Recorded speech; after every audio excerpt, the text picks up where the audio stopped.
Hello, everyone, and welcome to this special edition of Cacao Conversations. And full disclosure, I'm not drinking cacao, and I don't think Mary or Karina are drinking cacao either. And that's okay, because we are running high on the energy of Egypt. We all just got back from a 2-week journey to Egypt, and I wanted to bring them on just to share what is different about going to Egypt with spiritual people, because yes, you can go visit Egypt like it's a museum and go see all the sites, and that's fantastic and special. But if you know me, you know that's not the reason I go to Egypt. And I go for the energy, for the downloads, for what comes through in that space. And so Mary is, I always call her my Egyptologist, because like everybody should have their own Egyptologist. And so Mary is very LinkedIn tuned in, and that's why I go with her. And this time we also had the pleasure of Karina joining us, who specializes in geomancy. And I know all of you are going, what? But we're going to have her explain that. So first, Mary, just quick introduction. Tell our audience, I know many of them have seen you before, but just quick introduction of who you are and what you do. Yes, well, my name is Mary Lamondo, and I am an astrologer. I'm a Jungian astrologer, which means that I do karmic astrology, which encompasses your past lives, your dream symbols, archetypes, all of that good stuff. And I'm also an Egyptologist. I was an astrologer first for many years, and then I went to Egypt. And I call it the conversion experience that I personally had at the Sphinx.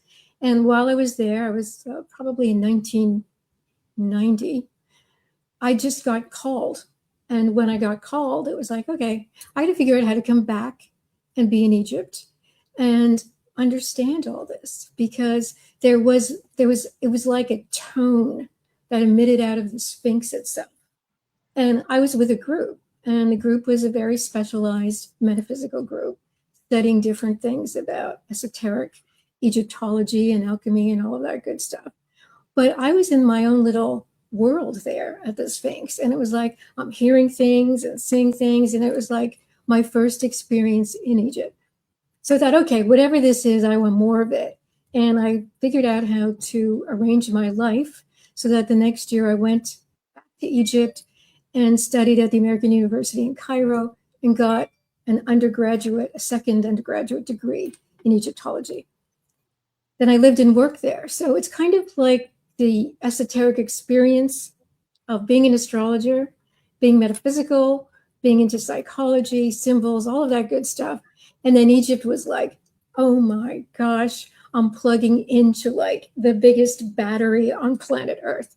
And so that was my personal experience of how I ended up from astrology to Egyptology, and now do both. Awesome. And then Karina is joining us from Denmark. And please introduce yourself to our audience. Yes, absolutely. My name is Karina Larsen, and I'm a clairvoyant and a geomancer.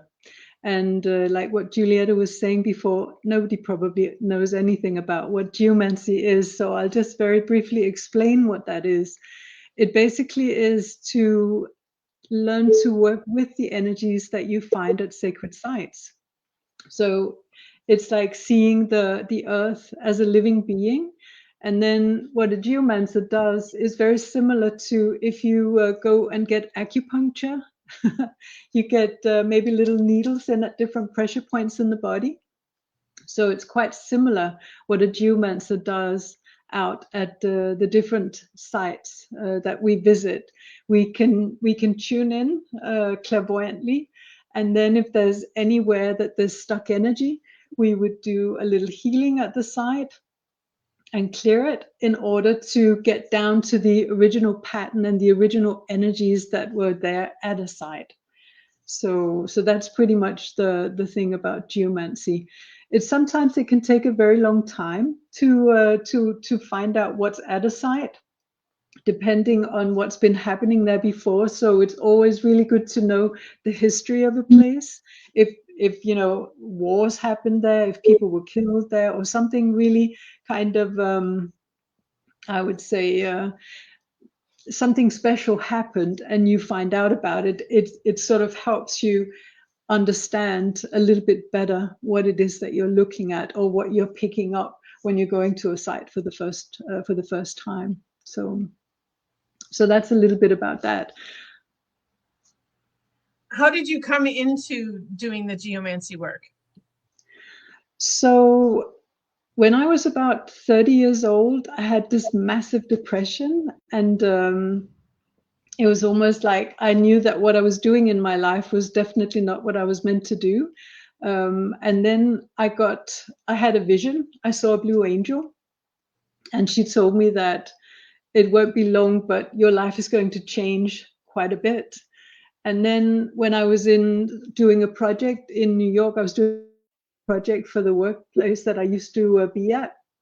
I met somebody who asked if I would do some healing on his father had Alzheimer's, and I agreed to do that. So I did for about a year, did some healing. But what I noticed when I was doing healing was I noticed sacred places. It was almost like opening the book to Indian mythology.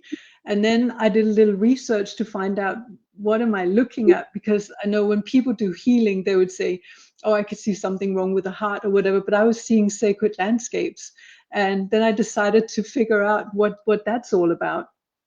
So I did a little research, and I found somebody online who was describing exactly the same things that I was seeing in people, but he was seeing it out in landscapes.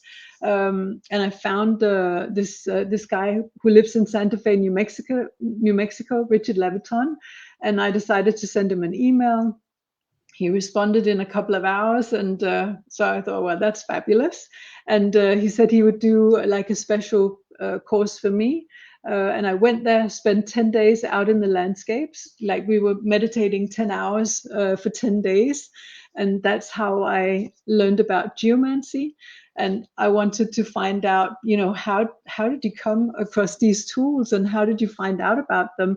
And he mentioned that he had been going to a clairvoyant center in Hawaii to learn his basic tools.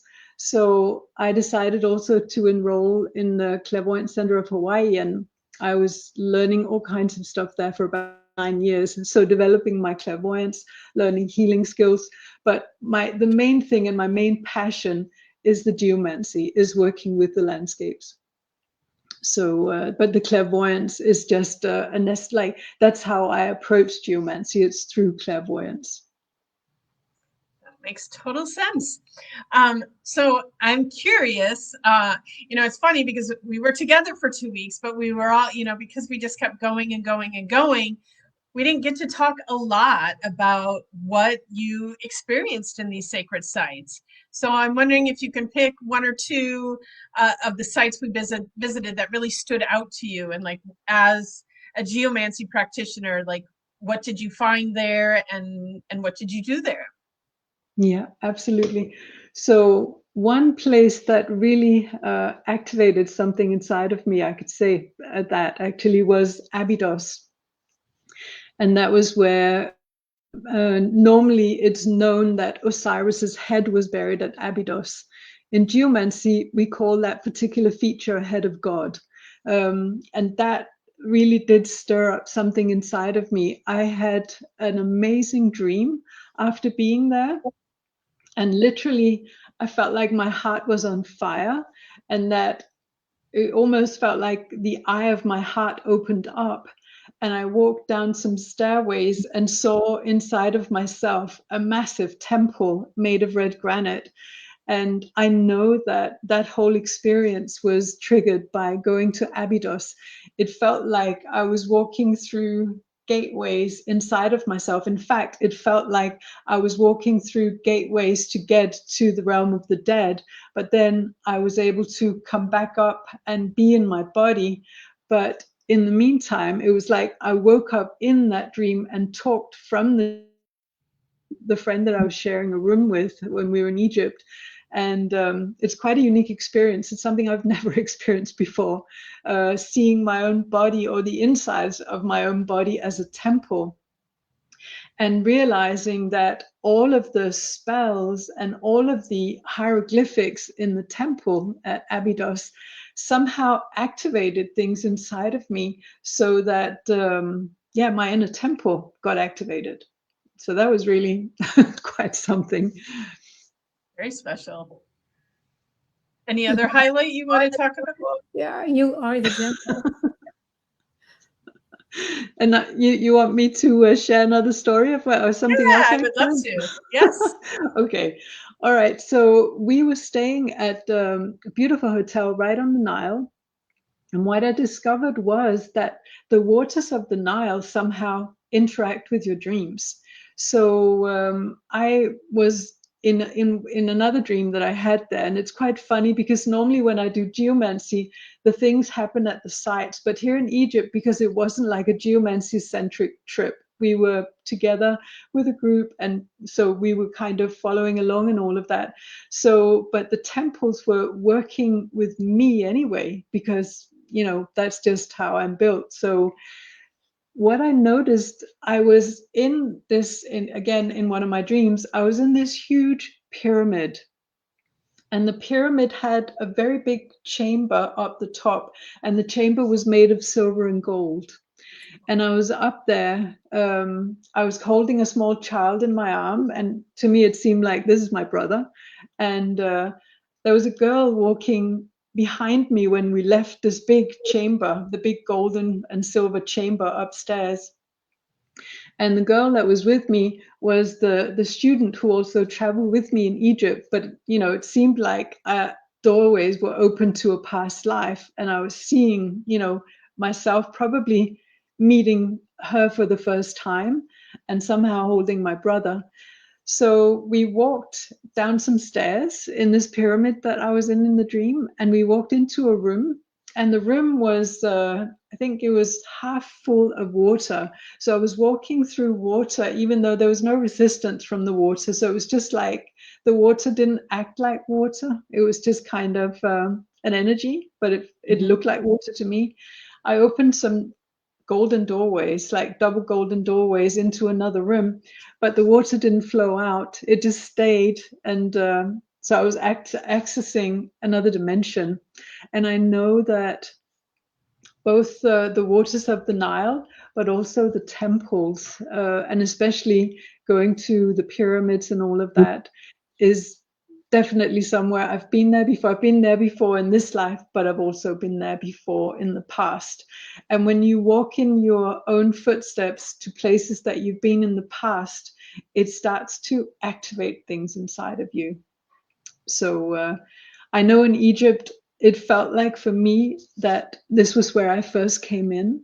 And that was a feeling I had when we visited the Sphinx. I'm like, well, this is where we landed. This is where we came in. And we may have gone our separate ways. I'm sure some of us went our separate ways afterwards, but it felt like I'm entering through Egypt, and I will also be leaving through Egypt. So those were some pretty big pictures that I got. Yeah, also at the Sphinx. Yeah. Very cool. And just I tell people all the time that if Egypt even calls you a little bit, you need to listen to that call and get yourself there. And whether you go with Mary, which I absolutely recommend because she does an amazing job of holding the space and guiding you through that experience there. But if Egypt calls, like, you need to listen, because going there will activate something inside you. And it is like an initiation going there. So thank you for sharing those incredible stories. And so, Mary, I mentioned beforehand, you're the astrologist first. And so I know each time when you plan a trip, you're also looking, when you're selecting the dates, you're looking at the astrology of that. And so I would like you to explain to our listeners, like, why we went the dates that we did for this trip, and why we chose the date that we chose to be at private time at the Pause of the Sphinx. Well, it's an interesting story that goes back to November of 2025 for the full moon. 2025, the full moon was at November 4th. And that full moon had sort of a interesting correlation because it was when the comet Third Eye Atlas was just passing by Earth. So Third Eye Atlas has been with me for a little bit since June of 2025, tracking it and kind of feeling the energy of the messenger type of energy that's coming in with that. And I didn't really intend to go in March of 2026. But that day at the Pause of the Sphinx, when we were doing our private time for that full moon, I got this message that it was like, okay, you're going to be back in March around the spring equinox. Three Eye Atlas is going to be back around again, which it was. And the idea was that the star goddesses were returning. And I wasn't sure what that meant, but I thought, well, if they're going to return, going to be there, and we'll have people who are there who want to be there at the same time, whoever gets that call or that feeling. And then I think the next time I talked to Karina, which is maybe a month later, we're talking astrology on the phone, and she told me a dream that she had about seeing people at the Sphinx, and it was just like this beautiful congregation of people, but it had to do with that full moon. And I knew that she gave me the confirmation that that trip in March was going to happen. And I think I might have even joked and said, well, I don't know if it's just you and I, but we'll be there at the Positive Sphinx for the next round of Third Eye Atlas, which is right around the spring equinox. So astrology is always the basis of why I choose to go, especially for the private time. And picking those dates of private time is really important for me. But the idea is that this particular crossover of the end of 2025 into the spring of 2026, and we're still into it pretty much until the end of April, that wave of energy that's coming through is all about birthing. We're rebirthing, not just inside of ourselves something new, but the entire planet, the whole evolutionary scale of humanity is also birthing something. Now, it might not look that way when you look at 3D and say, well, I don't know, Mary, it doesn't look much like birthing going on, but that's part of it because this process is never easy at the beginning. And with Aries, which we're in the season of Aries right now, we just had a full moon 24 hours ago, and that had so much packed into it. But by the new moon in Aries on the 17th, we will have 6 out of 9 planets in the sign of Aries, plus the asteroids Chiron and Eris. So that Aries energy is all about volatility. It's about moving forward. It's about having courage. And as we know in Egypt, that's the energy of the goddess Sekhmet. And that divine, fierce, feminine energy, the energy that says, okay, we're going to create this no matter what it takes, is how women give birth. I mean, they're not sitting there like knitting, usually, they're giving birth. This is all about primal stuff. And if we're thinking about evolutionary primal stuff going on right now, you can hear astrologers talk about this all the time. This Aries lineup as an astrologer well into like 6 decades of astrology, I have never seen this before. And all astrologers are saying the same things. So we're getting ready in it. We're in this cycle of birthing. We're in the cycle of newness. We're in the cycle of courage. And we're in the cycle of very strong divine feminine energy. So when I think of divine feminine energy, of course, I think of Egypt. But of course, there's goddesses and pantheons and deities all over the planet and all cosmologies talking about this now. So we're in this birthing of something new, something that's never been seen on the planet, that has to do with love, compassion, and the return of the divine feminine on planet Earth. How I encapsulated that was, okay, March 2026 will be at the Pause of the Sphinx for whatever this rebirthing is, because it's all lining up. And of course, that had to do with all the goddesses, the star goddesses returning. And there we all were with one star man amongst us, our little group of 8. And we were there receiving that. And the way I look at Egypt is like, if you're, you can be very conscious of what you're doing in Egypt and really resonating and vibing, with the energy in the temples, or you can kind of just be there. And then it's almost like a passive reaction, but it's a reaction nonetheless, because that temple will involve you with whatever the process is that you need to feel. And so the way I look at it is I'm always in conversation with the temples. It's like being in conversations with an old friend. You can be friends with someone for 30 years and you can talk to them every day and you still have something to say. It's never the same conversation. There's always something new going on. And when I'm in a temple, I feel that. It's like there's a conversation that's going on. And in some places, I can feel the conversations that are going on for other people. Like Karina said, stepping into Abydos, she felt a whole energy come forth inside her, which she felt as new. But feeling it from my perspective, it was like, yeah, she was just coming home to something that was already a part of her.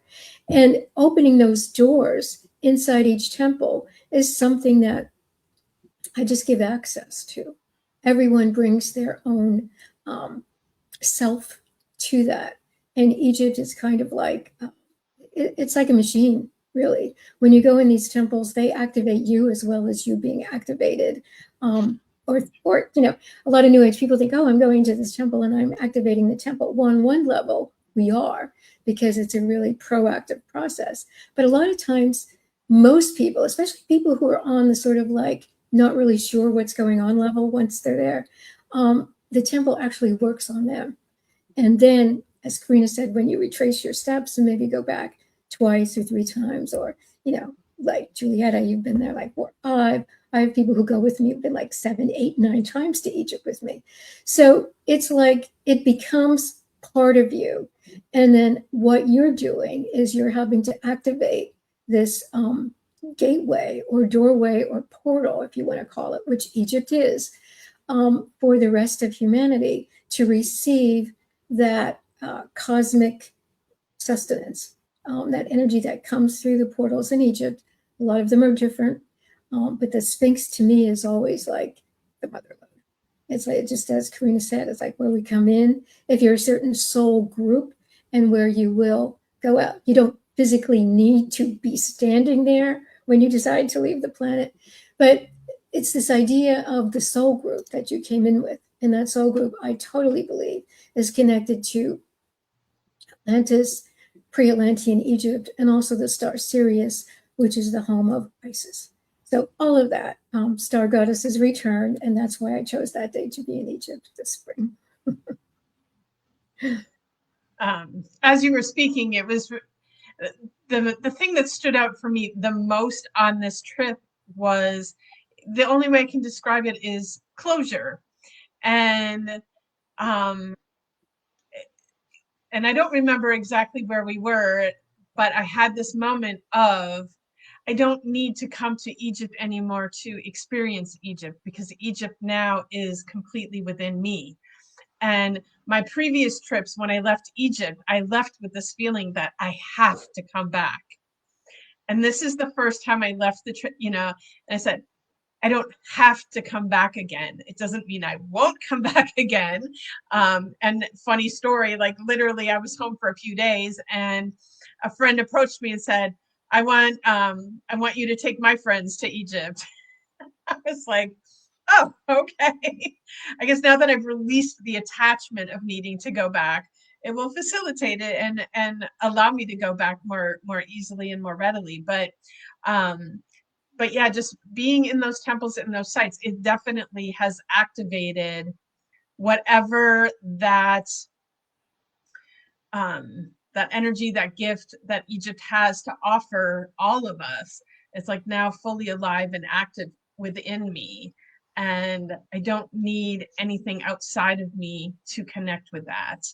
And like I had that knowing, and then I come back, and so last night I had a cacao ceremony here for the full moon, and I just decided, and yes, it's not Mary's blue lotus, but I do have some blue lotus that I make tea with here, and so I brewed the cacao with the blue lotus, and we had Sekhmet and Isis, and some other things there to bring in that energy of Egypt.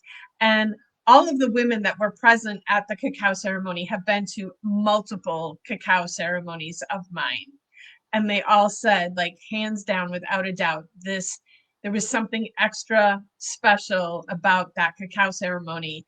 And I know it wasn't so much the cacao or that I made it with the blue lotus, but that I brought in that energy from Egypt that we all, lived in for those 2 weeks. I brought that here into that space. And it is, I feel like a lot of times it's something you can't put words to, but when you felt it, when you've experienced it, you can't deny its presence.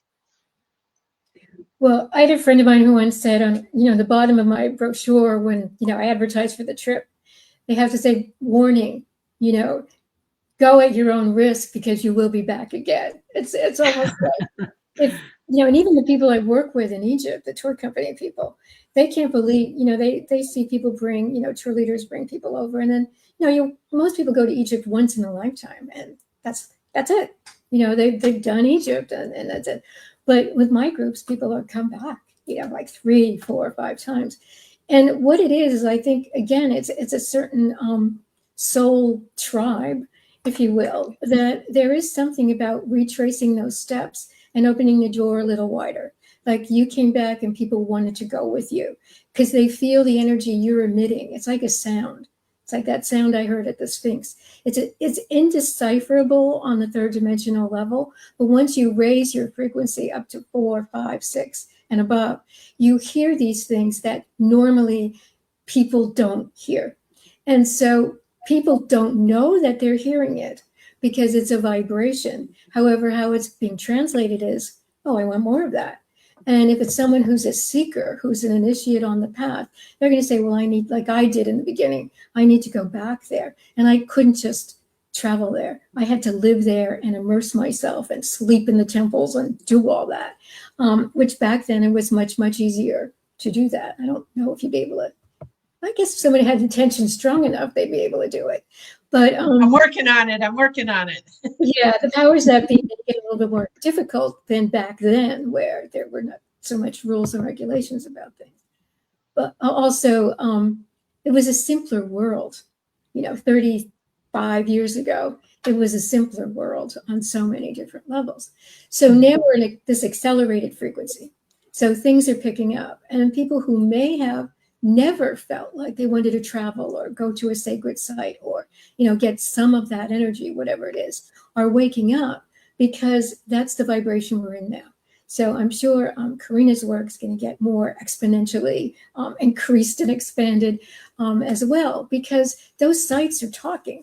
And not only do we have the ancient sites that are talking, but we have new sites that are opening up.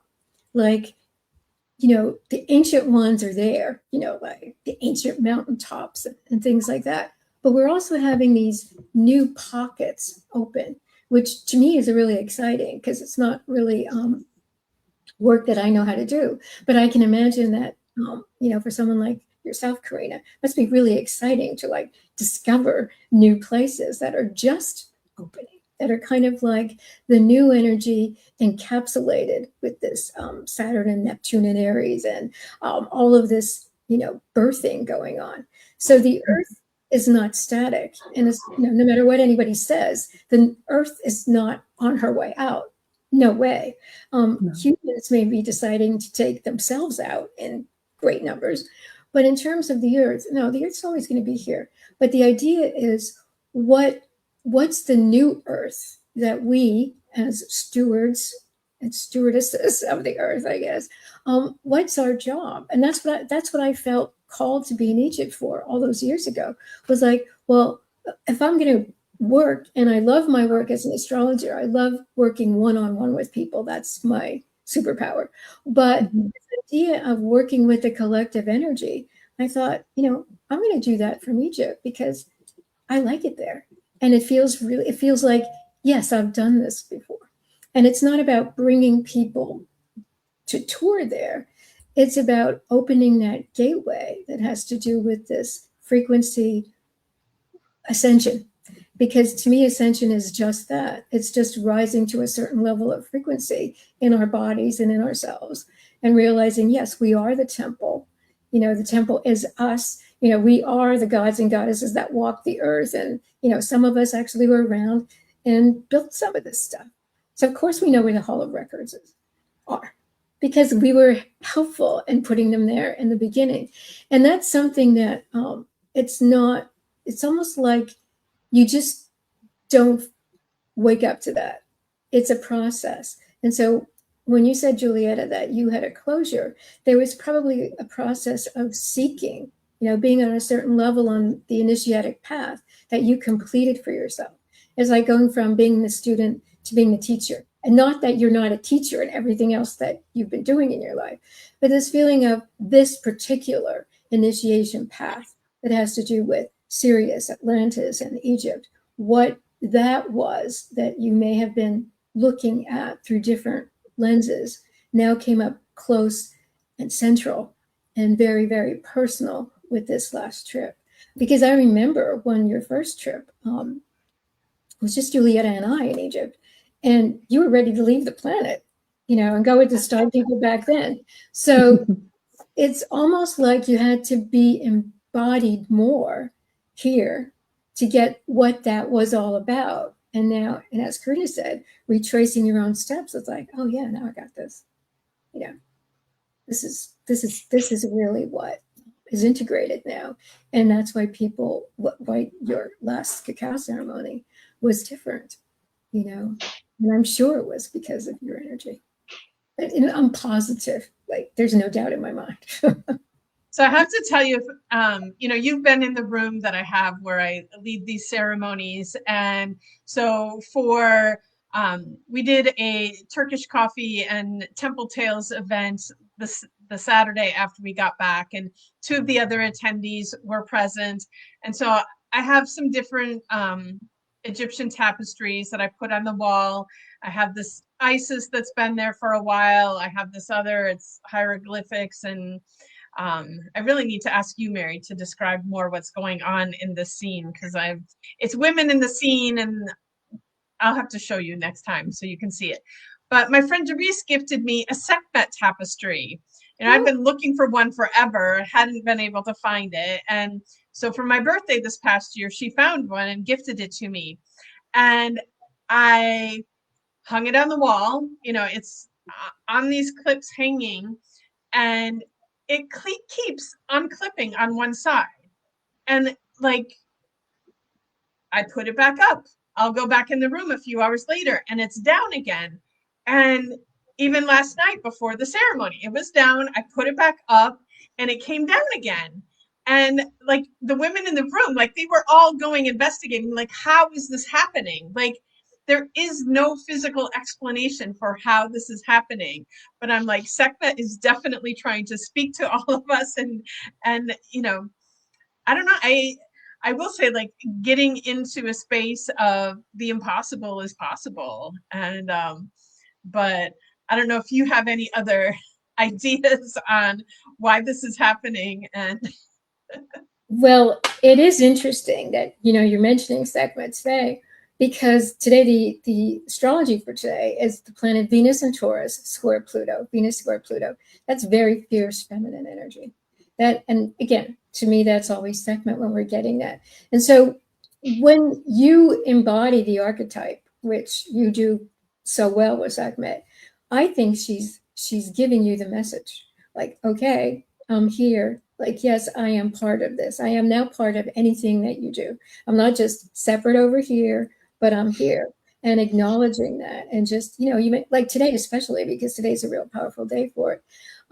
Maybe just give a special offering to Sekhmet and just bring her in your own way, in your own space. There was a woman on our trip last November, and she bought one of the, Sekhmet statues that we all buy when we're there because they're so beautiful. And she put it by her bedside. And she called me a few weeks later after we got home and said, the statue is turning. It's physically turning. And she said, I thought it was just me, but my husband, who really doesn't notice much of anything about metaphysical stuff, said the statue's been moving. And she wanted to know why. So, we went into a whole thing with that about why for her personally. But I think once again, it was all about getting the attention of the person in the awareness. Yes, there she is. There is for people who don't know, I just wanted to bring in a visual of Sekhmet, and because she is the lion-headed goddess, and her name means the powerful one. So just so y'all have a visual of who we're talking about here. Yes, very, very powerful, but love, but in the love that like tough love, like a mother who protects her cubs and keeps them safe, but also, she's not averse to like attacking someone who's going to hurt her babies. So it's this feeling of, okay, here's the divine feminine, and we know Isis is the good mother. I've got Isis right behind me here on my head. Isis with the baby Jesus. We're coming up to, Passover and Easter in a day or so. We know that mythology connects ancient Egypt and the idea of Mary, Isis, baby Jesus, the risen Horus, or I should say the baby Horus. All of that fits. But then, we have these other two goddesses that don't quite fit the bill so much when we made that trend from goddess matriarchy civilizations to Western, especially the Western religions. They didn't really like Hathor because she was too sensual. She wasn't a mother per se. She was just this like sex goddess. That's how they thought it. Like she was all about sex and orgies and drinking wine and all this stuff. And Sekhmet was even worse. I mean, Sekhmet was just powerful, and she could, kill you if you looked at her the wrong way. And so she became very, like in the mythology of the Western religions, very vengeful and very dangerous. But it's so interesting because the only statue that's left in all of Egypt in a temple in the same place where it was erected 3,000 years ago is the statue of Sekhmet in the chapel of Ptah in Karnak Temple.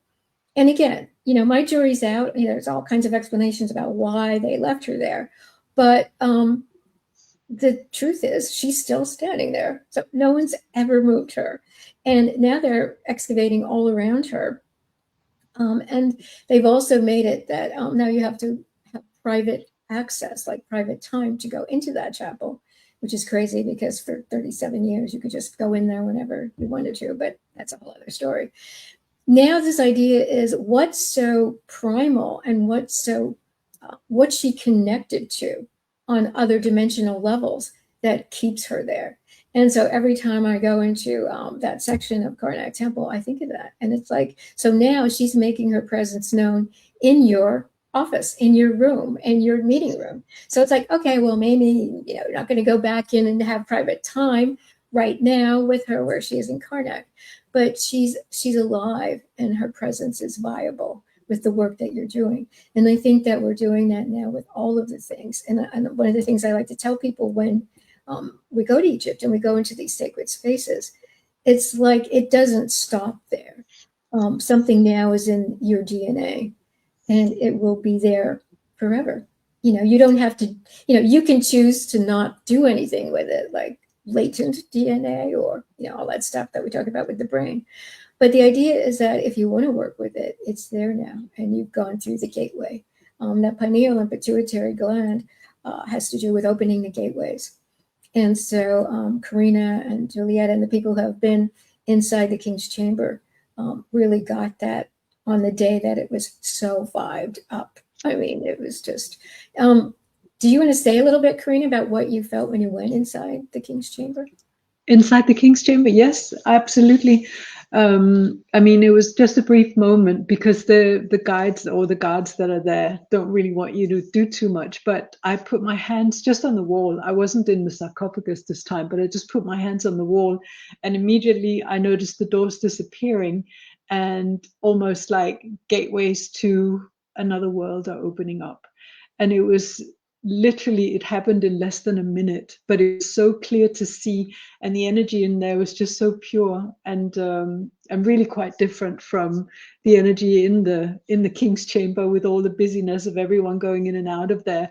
But it's almost like that faded out, and then the gates opened up, and there was this pure silence and just a beautiful space.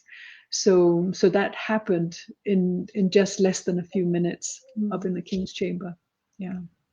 Yeah, and it just goes to show that sometimes it doesn't matter who else is around or what the interference is on the 3D level, because when you have that keys to open, which, you know, obviously you carry those keys inside you, and that just opened for you.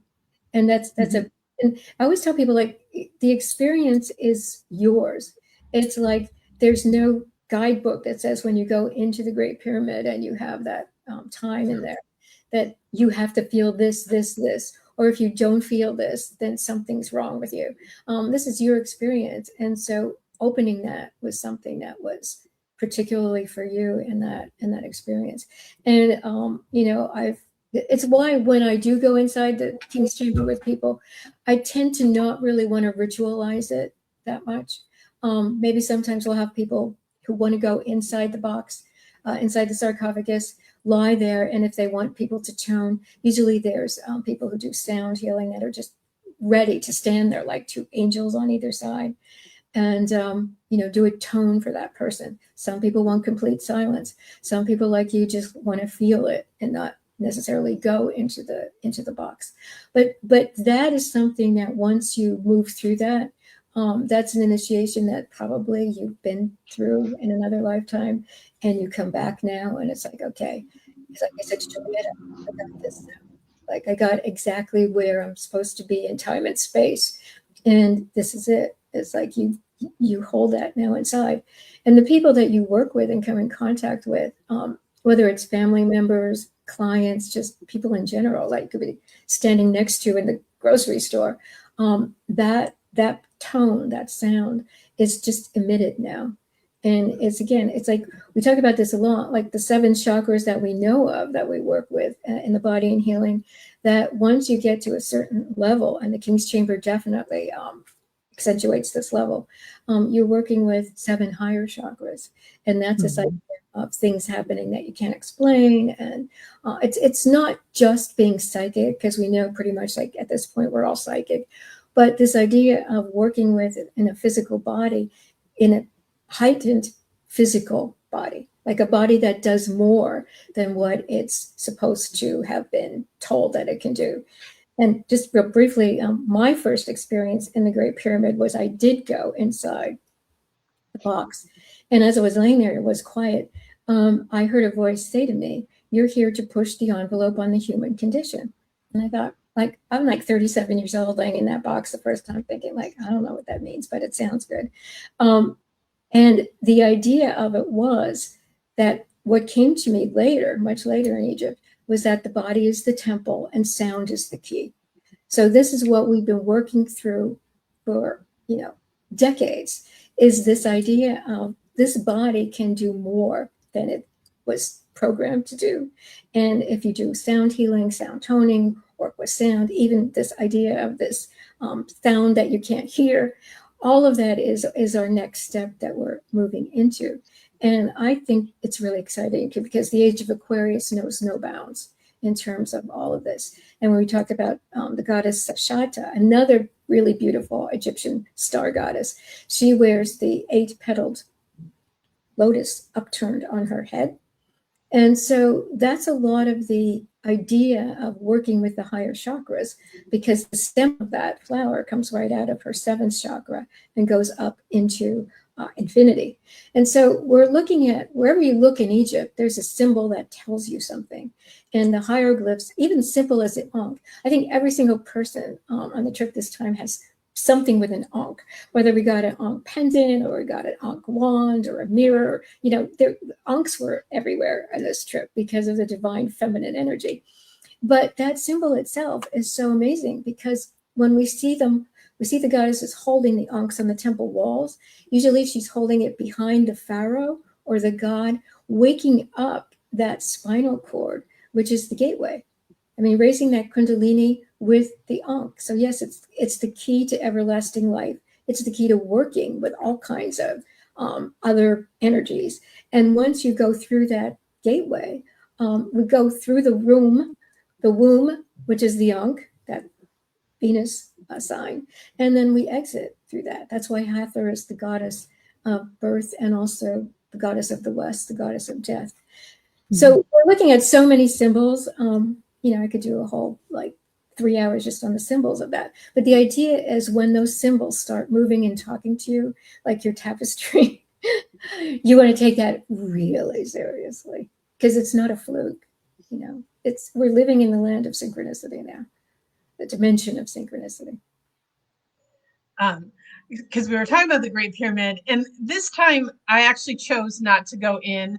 Partially, I've been inside there twice. Once my own private time that somehow I manifested, even though I didn't pay for private time. Nobody came up there while I was in there, so that was very interesting. But the second time we went, we had this group, and there was a gentleman there from the Edgar Cayce Foundation who was recording. So we were doing a lot of toning up in that King's Chamber.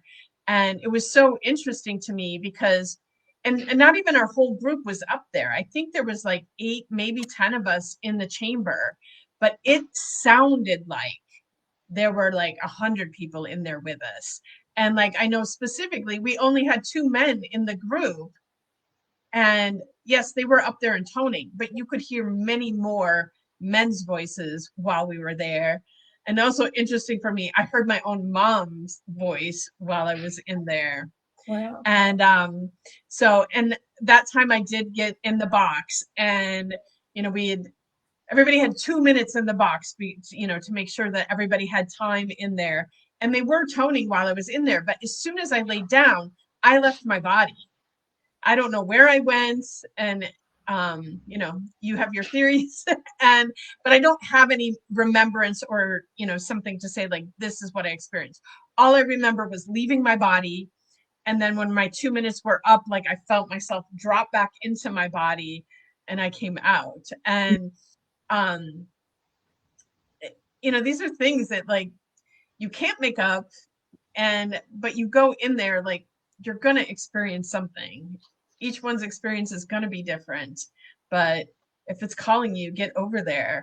The other thing I didn't share with either of you, so when those of us in our group that were going there, for a while I was just sitting outside looking at the pyramid, meditating, and all of a sudden I saw all of the landscape in front of us covered with possibly hundreds of pyramids. It wasn't just, how many are there? There's 9 there that are uncovered right now or something. But it was the whole landscape was covered with pyramids. So I don't know. I don't know if at one point there were that many pyramids there or what that was. I haven't gotten a clear message on what that was about, but that was my experience this time. Well, the way I think of it, it's there's the Egypt that we see, there's third dimensional Egypt in front of us, and then there's the parallel reality of Egypt. So you may have been seeing one of the parallels of Egypt where there was 100 pyramids.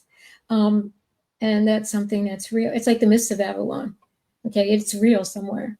And so is the 100 pyramids or landscapes littered. In all of Egypt, there were 109 or 108 pyramids all over the landscape from Upper to Lower Egypt.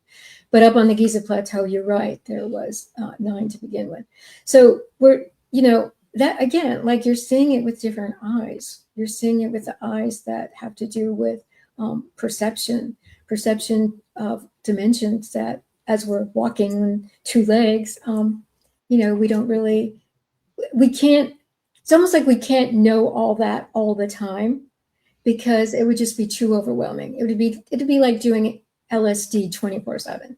So it's, you can get glimpses, people call it peak experiences for a reason. You get glimpses of these peak experiences, and then you kind of assess it and integrate it and work with it until the next peak experience. That's something that I think, again, we're looking at so many things having to do with altered intelligence, with AI and things of that nature. I just hope that the human condition doesn't lose its sense of the magicalness of things, because technology can be magic. but magic is not technology. And so I never want to lose that sense of that peak experience of being in a place that just feels so amazing. And it could be just someplace in nature, or it could be someplace that's inside an amazing temple or like the Great Pyramid. It's all about where we perceive our connection. Jung used to say to the numinous, to what's sacred, to where do we find God? Where do we see God? And I think the lesson is to see it everywhere. Yes. Exactly. We do need to start getting wrapped up here, and so I do want to. I know we could talk for hours, but I do have another life that I do have to participate in. But and I did, so both the contact information for Mary and Karina are in the show notes. If you have questions for them, or you want to go to Egypt with Mary, or you want to study geomancy, their contact information is in the show notes, so you can reach out to them there. And just any parting words, Karina, any final thoughts that you want to share with our audience? Well, I'll just say, visit Egypt absolutely, because it may activate things inside of you that you never even knew existed. But also, if that's too difficult, just going somewhere at a sacred site near where you live and connect with that, and just be there by yourself. I mean, walk around, pay attention to how you feel when you walk around. Try not to talk to anybody. And that's really, I think that's the best way to get connected with the divine. And so it doesn't have to be a specific trip or whatever. It could be right close to where anybody lives. So yeah. Beautiful, thank you. And Mary? Mm-hmm. Yeah, no, I agree with that 100%. And this idea of like just finding the sacred in everyday life is really important. Because sometimes that's all you have, and it's like, if anyone is feeling called, like they do want to go to Egypt, my next trip is scheduled for November. But, the way the world is, we don't know. Like, I'll schedule a trip, but, let's just pray that everything works out, that we can still go to Egypt in November. But this, to me also, it's where you connect, like just having a space in your home, even like if you have something that you consider like a sacred object, a crystal, like Julieta had the Sekhmet statue, something that when you look at it makes you feel like I'm in a non-ordinary experience of connecting with something that's more than the crap that I'm dealing with all day long or whatever. And then you set up your own little altar space in your home. It could be just part of your desk or a little side table in your bedroom, but something that you have that's your sacred space, and that you can go in there and just feel quiet on a daily basis. And sometimes the best way to do that is to have a deck of cards, any cards that you feel drawn to. It could be angel cards, tarot cards, anything. And each morning when you wake up, just pull a card.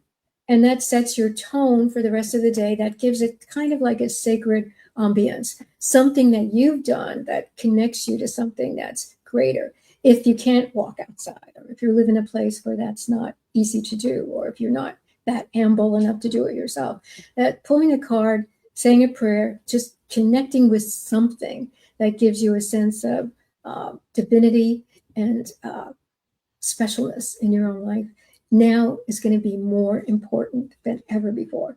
And I always tell my clients, if you don't have a spiritual practice, get one. And if you have one, do more of it, because that's going to be your lifeline now over the next, I would say probably until somewhere in the middle of 2027. Thank you. Yes, thank you both for joining us today. And like I said, reach out to these wonderful women if you have more questions about Egypt, geomancy, any of this. Mary mentioned oracle cards. She does have some Egyptian oracle cards that are really, really cool. So check in with her if you're interested in getting yourself a deck. And with that, I do want to wish everybody a magical day. We'll see you soon. Thanks for listening. Thanks. Love you both. Bye. Bye.